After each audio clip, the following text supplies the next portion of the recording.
disruption has also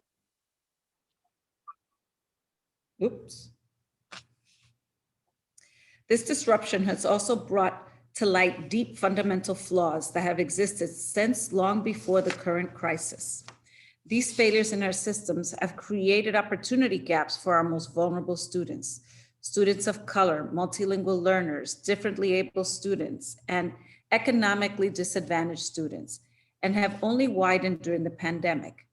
Now, as the sun begins to peek through and we can look towards the future, we have to take action.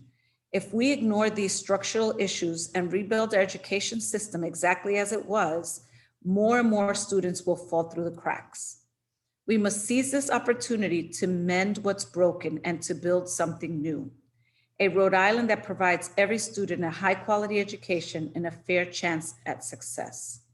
We must build on hope that has brought us through this difficult time. One of the most critical elements of rebuilding this process is ensuring that all our students receive a robust, engaging, and meaningful civics education. Throughout the last year, students of every age and from every part of the state have shown us that they are paying attention to what's going on in the world and that they want to get involved. As educators and parents, it is our job to give them the tools they need to learn and engage with the world around them. What we do for civics education in Rhode Island now will have echoing effects in the future. We need to build up our students to be well-rounded, well-informed, so that they are ready to take on some of the major social issues which we grapple with as a country. So as we start moving forward, I fully realize that civics education extends beyond just providing them with deep knowledge of how the systems of government and our social contracts work. Although it is crucial, it also means teaching our students how to engage with each other in meaningful conversation. True civic education means a culturally responsive curriculum that teaches every student to embrace their unique perspective and traditions of their families. And that means teaching our students to respect each other's cultures so that they can learn and grow together. Rhode Island is deeply unique and diverse place that embraces everyone regardless of where they're from, what language they speak, or what they believe. And we can use that diversity to grow strong together for generations to come, as long as we continue to build an open and accepting space in our schools. Improving our civics education also means integrating into other subject areas.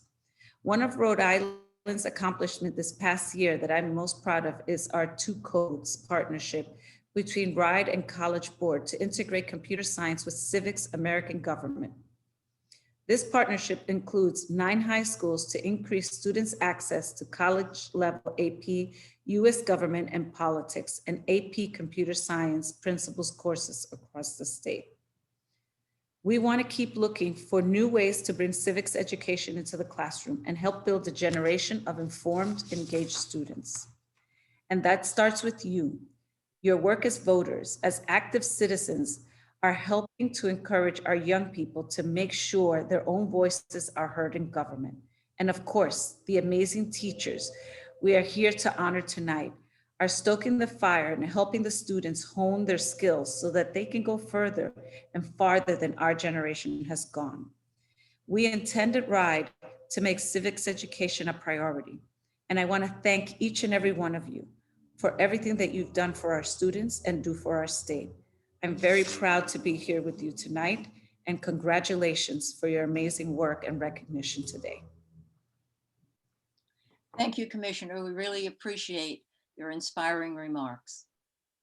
Now, I would like to introduce Kristen Chambers. Kristen, where are you? Kristen is chair of the Susan B. Wilson Award Committee this year, and she will be introducing the winners. So Kristen. Okay, thank you, Commissioner, for your words. And welcome and thank you to all who are joining us to honor this year's winners. The Wilson Award Committee was beyond pleased with the quality of submissions for this year's awards. All of our 2021 applicants demonstrated at least one piece of the League's vision statement within their teaching disciplines in a variety of creative ways. That vision states that the League strives for a democracy where every person has a desire, the right, the knowledge, and the confidence to participate in our democracy. This year's group of applicants represented a mix of public, private, and charter schools. They taught a mix of students from early elementary through high school grades, and they taught in towns and cities from all across Rhode Island. In various ways, each teacher installed in their students, America's future voters, the rights and responsibilities of citizenship. Our three evaluators, Joe Reddish, Rona Mann, and Daria Creer, had the difficult task of deciding which of these excellent candidates would end up in the top 3 spots. They carried out their duties with thoughtfulness and diligence. We're grateful for their judgment and insight, which have culminated in the choice of the awardees you will meet this afternoon. Our first evaluator is B. Joe Reddish III, or Joe as he prefers to be called. Joe is a native Californian who joined the Rhode Island community in 1993. He is a graduate of California State University with a BS in management. Most recently, Joe spent 17 years as an assistant vice president at Citizens Bank and is currently a benefits advisor for Aflac Insurance, as well as an independent business owner in the areas of technology and energy. Joe served his community as the elected town councilman and council president of the town of Richmond for 10 years. He is a community volunteer and serves as a board member for many organizations, including the Rhode Island Public Finance Management Board, the Wood River Health Services, and he is vice president of the Community 2000 Educational Scholarship Foundation, chair of AIDS Care Ocean State, chair of America's Region for People to People International, and chair of the Rhode Island Commission on Prejudice and Bias. Most recently, Joe received the Dr. Martin Luther King Jr. State Holiday Commission Community Service Award. Joe will be introducing the Susan B. Wilson Award for Honorable Mention for 2021. Joe? Thank you. It's truly an honor to be here to acknowledge the accomplishments of the educators that were presented. As Kristen shared, these educators all were the cream of the crop, and so it was truly an honor to be able to be part of the process. So often we forget our past history. Sarah Kraft and Amy Goblath of the Compass School created a living history lesson for the young people at the Compass School by choosing to read with students the Ruby Bridges memoir, Through My Eyes, which tells the story of Ruby Bridges as she integrated the New Orleans public school system in the 1960s. The Brown versus the Board of Education Supreme Court decision in 1954, whereby Louisiana was ordered to desegregate their schools in 1960, was a pivotal point in one of the many stages of providing equity in education for young individuals of color throughout the United States. Ruby Bridges was one of 4 Black girls selected to desegregate first grade classrooms in New Orleans. Ruby was the only Black student at her school in 1960. She received protection from the U.S. Marshals and was the only student in her first grade classroom. I myself understand the impact of meeting individuals of difference, as I had the privilege a few years back to have dinner with Cheryl Brown Henderson, the daughter of Oliver Brown.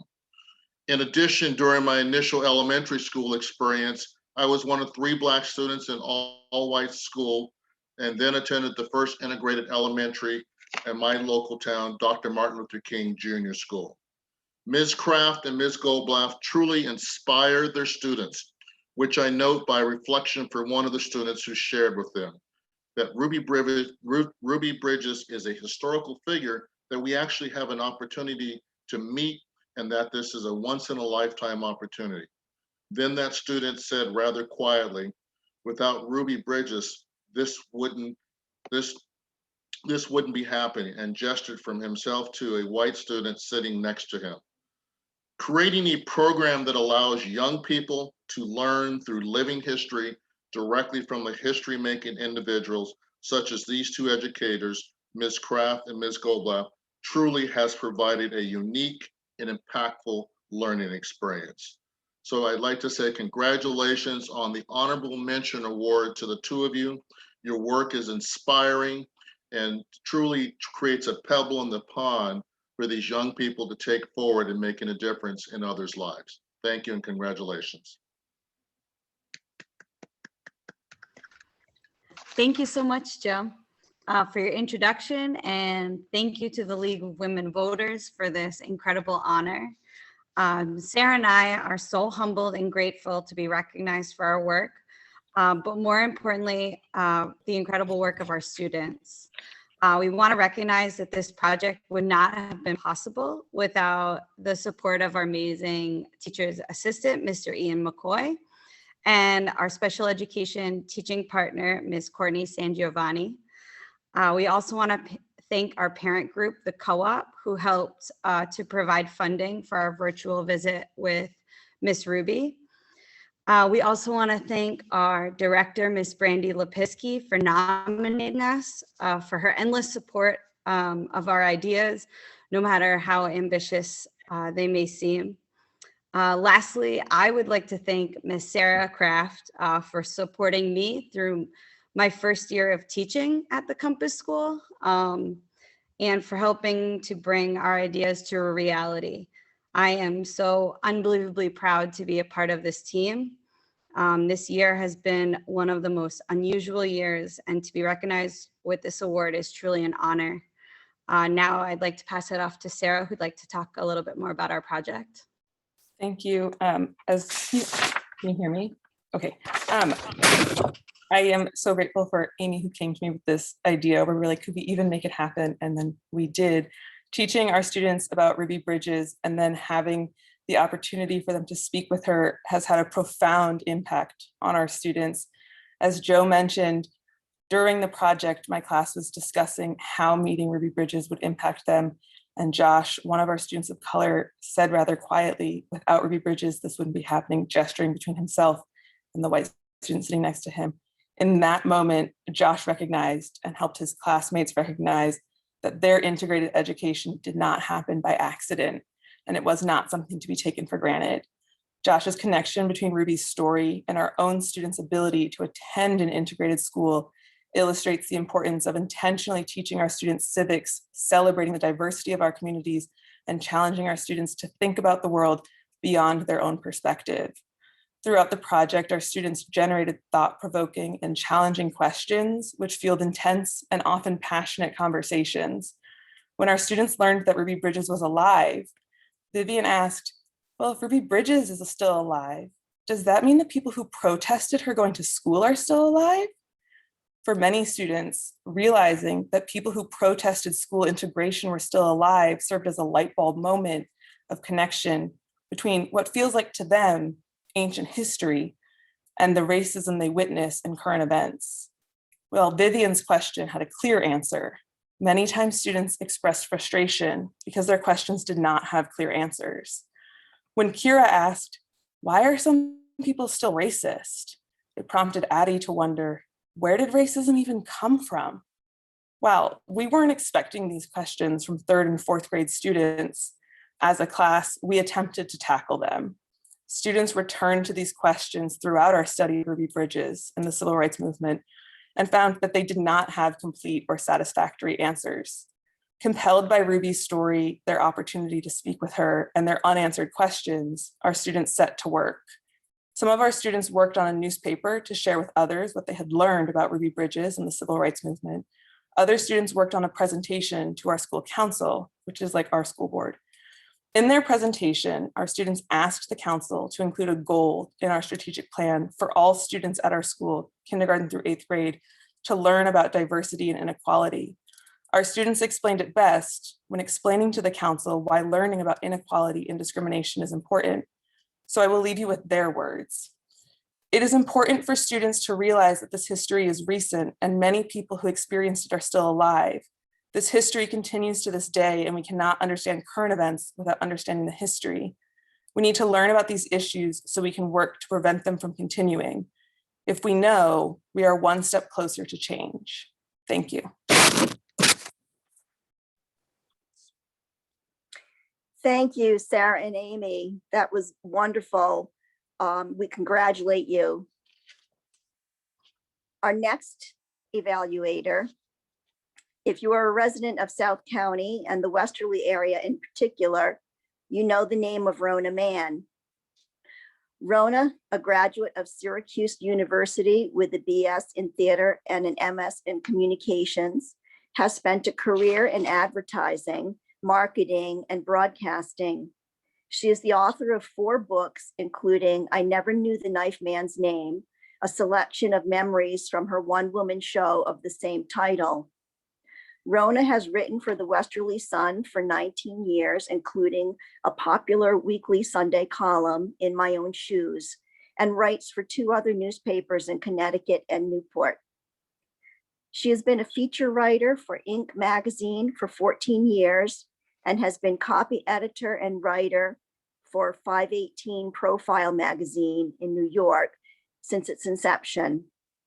Rona hosts Man About Town, a lifestyle radio show on WBLQ in Westerly. Last but not least, Rona has served the community as a proud Rotarian for 32 years and is currently president of the Westerly Rotary Club. Rona will be introducing the Susan B. Wilson Award Jury Prize for 2021. Rona? Thank you, Kristen. Everybody can hear me? I unmuted okay? All right. Yeah. I'm happy to be here. I congratulate all of the winners. And like Joe said, it was a difficult process because they were all top of their game in one way or another. It was so hard to sit there and try to come up with numbers and decide who was better than anyone else. But I am here to introduce Alanush Hagopian. Armenians, like very many ethnic cultures, are very proud in their traditions. One of these traditions is in their names. And most Armenians, even if they're born in the United States, are still given Armenian names. It's a source of pride and respect. It says who they are and where they've come from. And so today I am here to present the Susan Wilson Civic Education Jury Prize to a proud Armenian who represents the Highlander Charter School in Providence, Alanush Hagopian.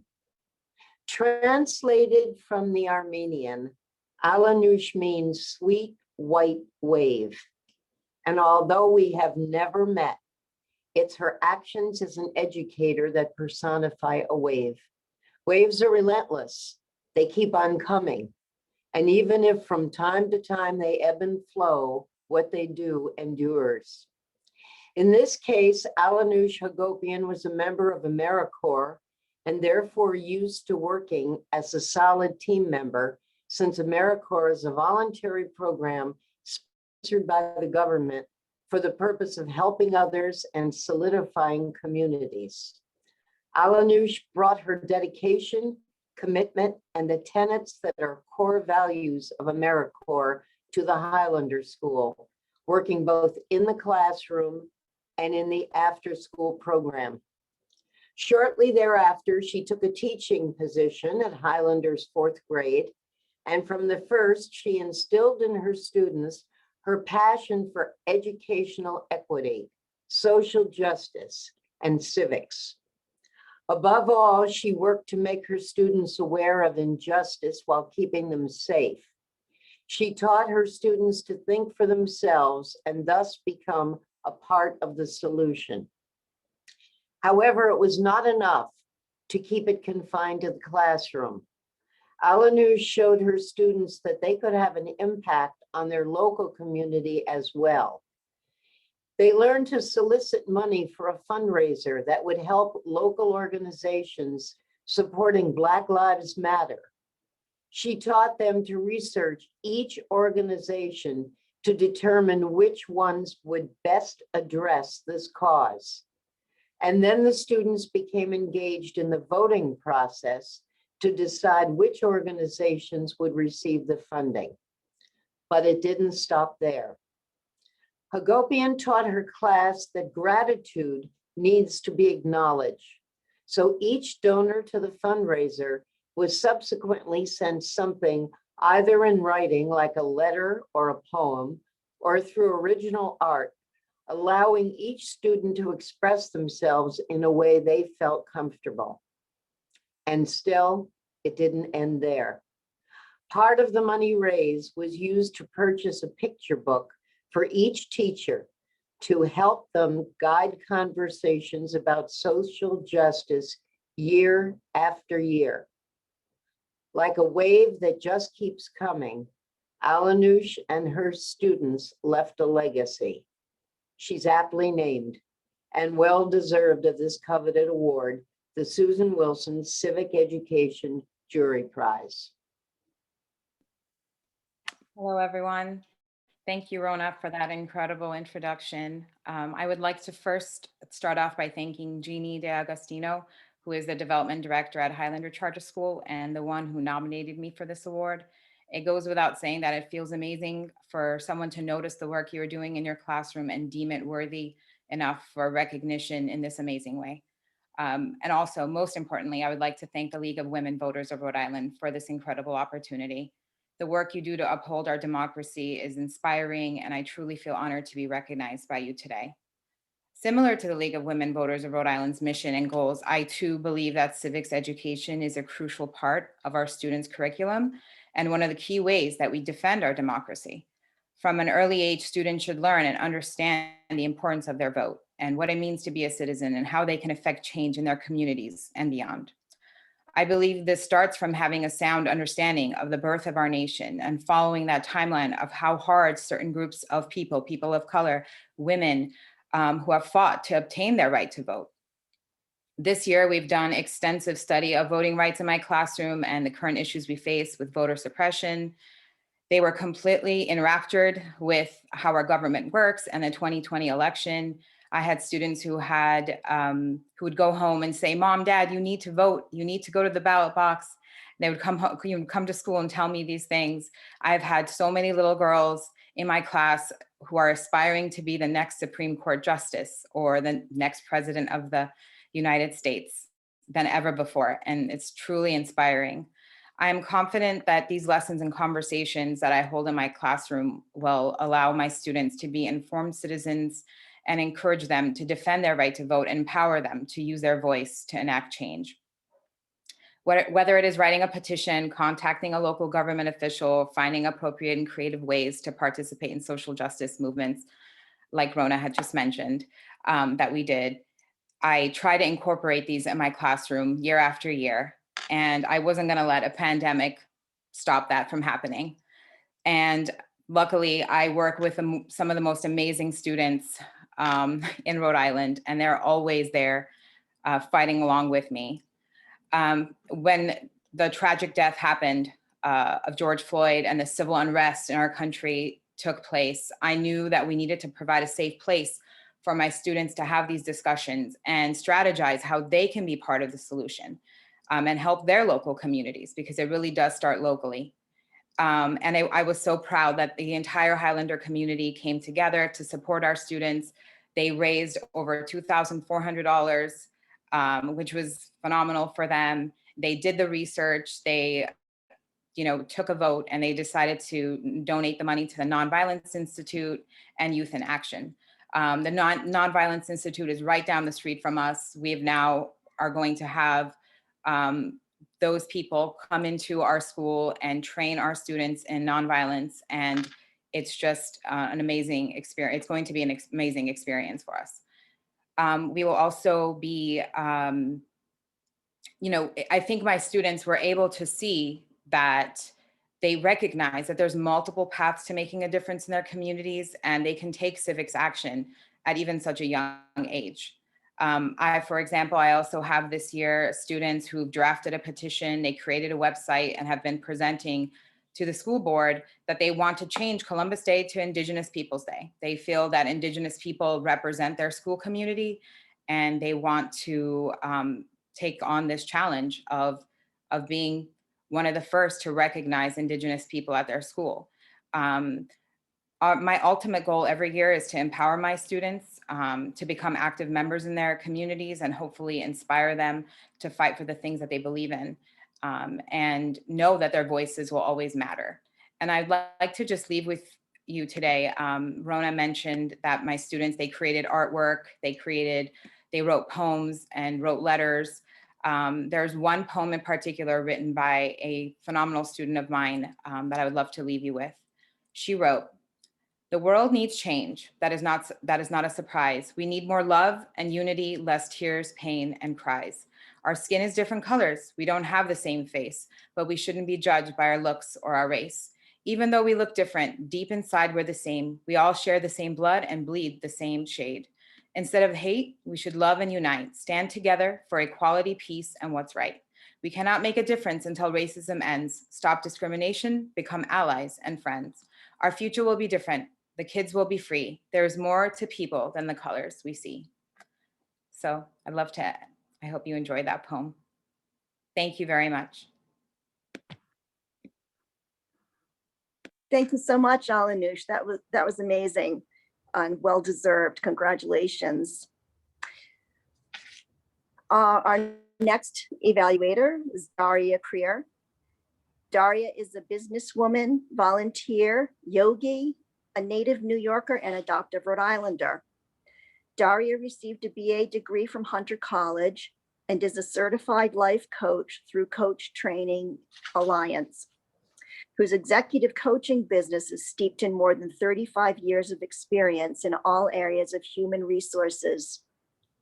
Daria's lifelong passion for community work and strong belief in social justice led her to work with organizations that strive to positively affect gender equity. Her volunteer experience includes answering hotline calls from abused women, being part of a domestic violence team that set up the state's first safe home network, plus 30 years of board service.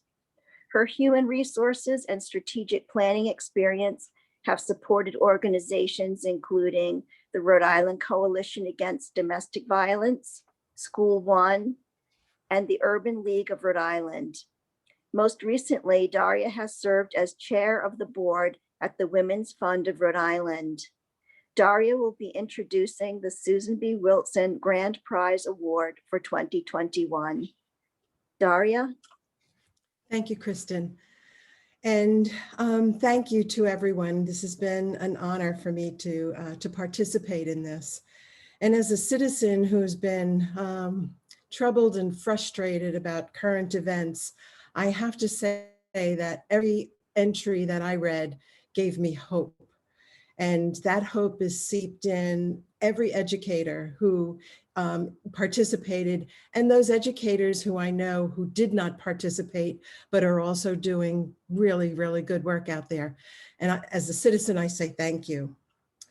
But since 2002, Ms. Natalie O'Brien has been exploring opportunities that would help her learn more about civics education, which she fell into quite by serendipity. During her journey of discovery, she became aware of the We the People program, which is the template that she uses to provide freshman students with a philosophical and historical understanding of their responsibilities as citizens. Her dedication, knowledge, and experience in civics education inspires students year after year with a pride about what they learn under her leadership.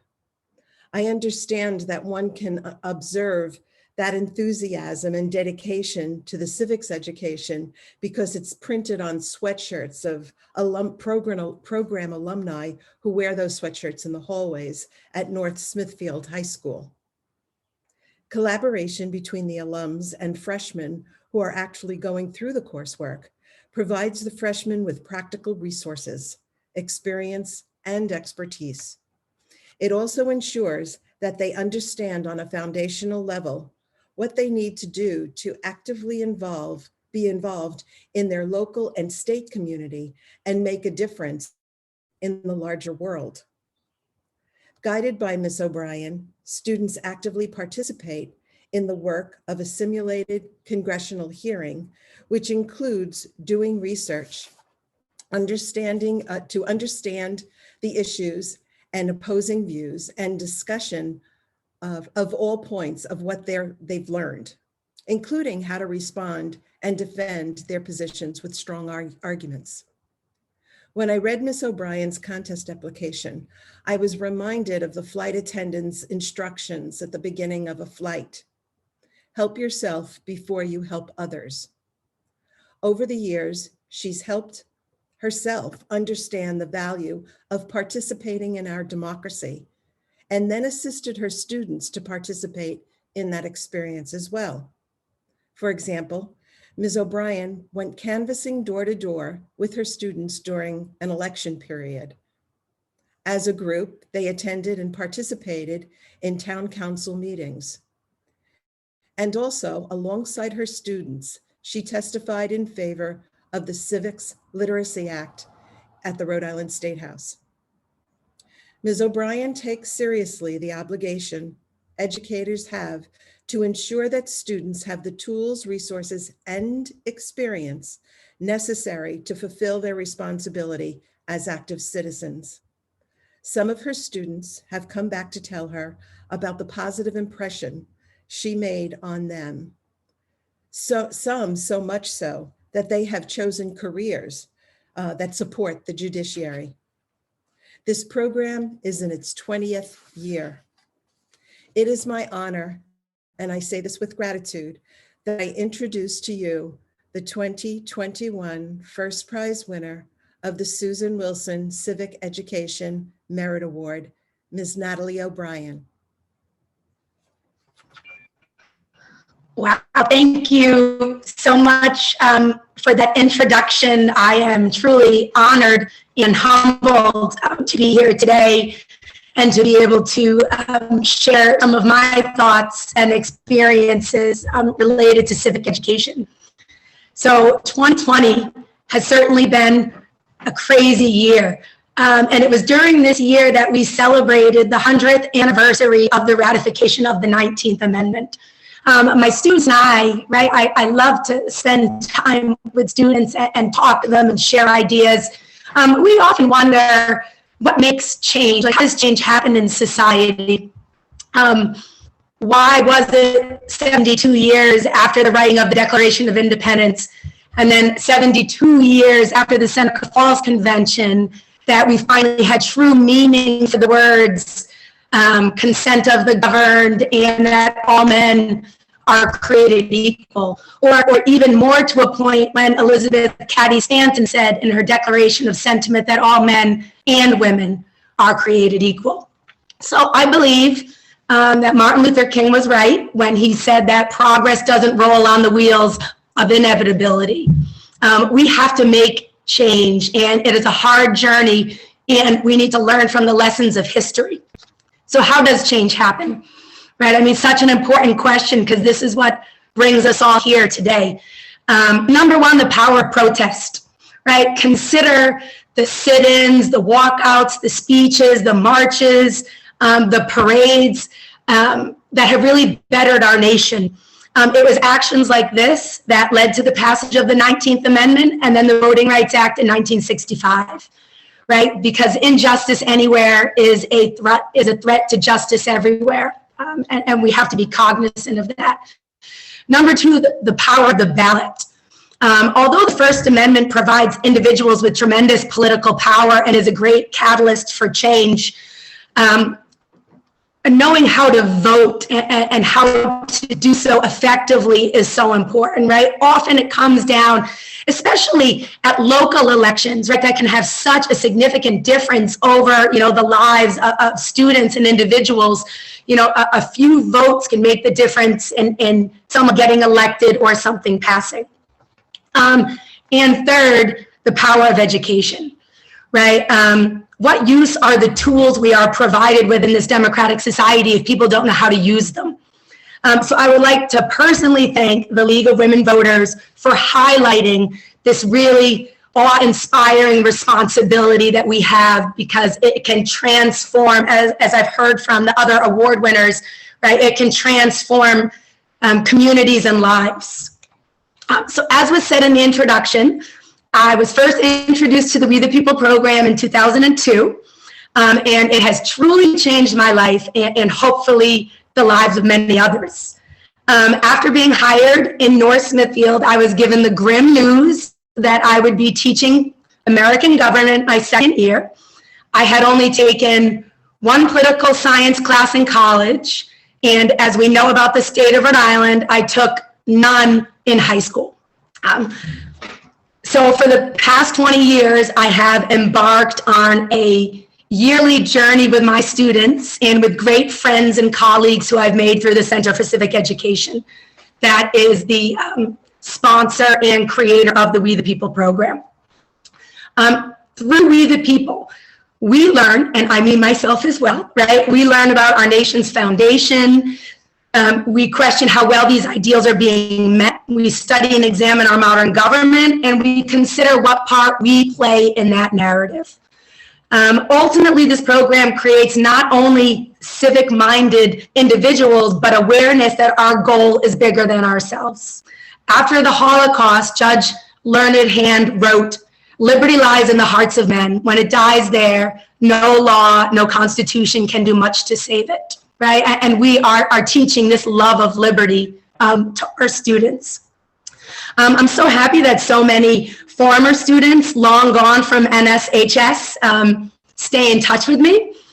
Sometimes they'll just comment on current events, or sometimes they'll see something and ask a question because, you know, they want to affirm or better understand what's going on.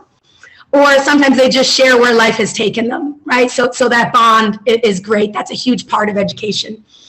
And some students do go into political science or law, but all of them will participate in this democracy. And I'd like to think that they will actively participate because they will have the tools and knowledge to do so.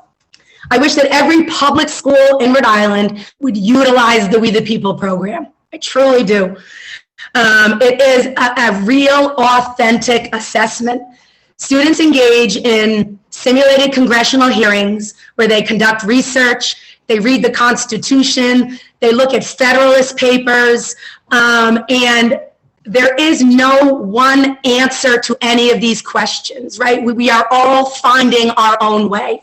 And then they get to share this knowledge in front of a panel of judges and defend, quite frankly, with passion, what they've learned and what they've come to believe.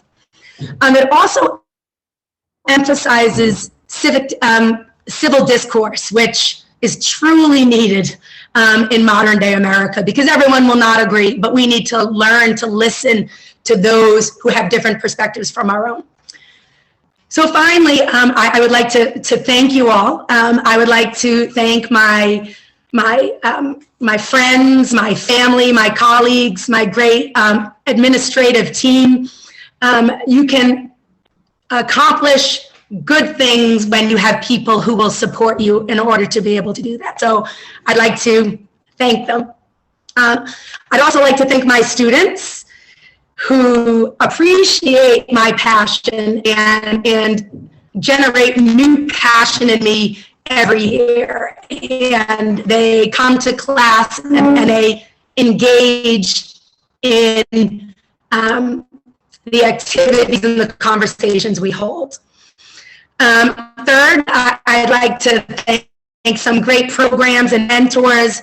Michael Trophy is here, and he introduced me to the We the People program, and thank you, right? You have changed my life.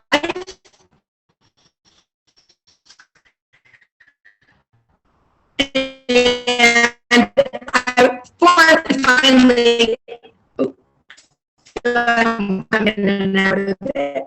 Before the time, I'd like to thank this organization who appreciates and applauds our passion and our work. And there are so many teachers throughout the state who are really doing so much. So my words just hope I remain their options. Can everyone still hear me?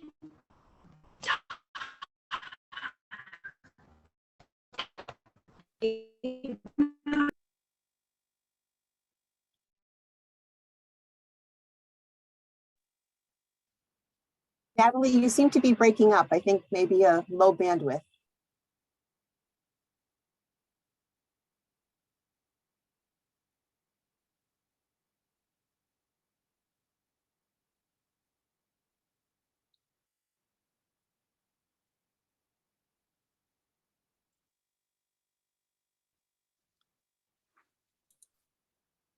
Kristen, I think Natalie might be trying to get back on, but she dropped off. So it must be a little technical difficulty on her end. Okay, I'm sorry.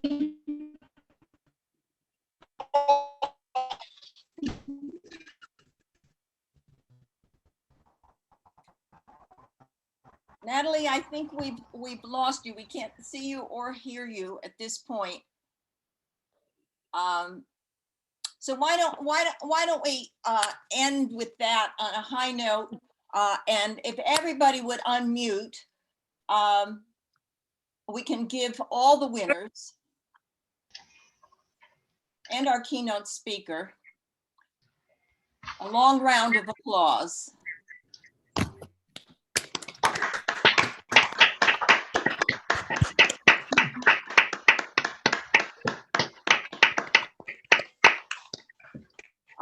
Let me just, in closing, Oh, I'm so sorry. You're back. Were you able to hear it? Most Most of it. Most of it. Were you able to hear the applause? I didn't, but I believe it was there. So thank you. Why don't we do the applause again? This is for everybody. Okay. Just in conclusion, as Daria said, each one of you applicants and winners has been most inspiring. Your passion in particular gives me as a league member and a senior citizen hope that the next generation will perhaps be different from the current generation, able to engage in civil discourse, able to somehow come up with solutions to problems that everybody faces regardless of their views, their race, their ethnicity, whatever. So again, thank you very much. Congratulations to the winners. There are a couple more people I want to thank. In addition to the judges, I'd like to thank the two committee members, Kristen Chambers, who took on the chair this year as a new league member and first year in the league. And Nancy, where are you? Nancy is our IT specialist. Nancy, if you would wave to everybody, please. She is also a new member in the league, and it has been an absolute joy for me to work with them as they have rapidly learned the process of doing this award and pulled it off with a few hitches here and there, but pulled it off. I'd also Thank you like for your guidance, Nina. Thank you. I'd also like to thank again the League of Women Voters Rhode Island Education Fund for supporting these awards. Winners, please continue what you're doing, inspire other teachers. If you know teachers in your school or in your system who you feel are doing wonderful work, please have them apply next year. So thank you, everybody. Good afternoon. Thank you.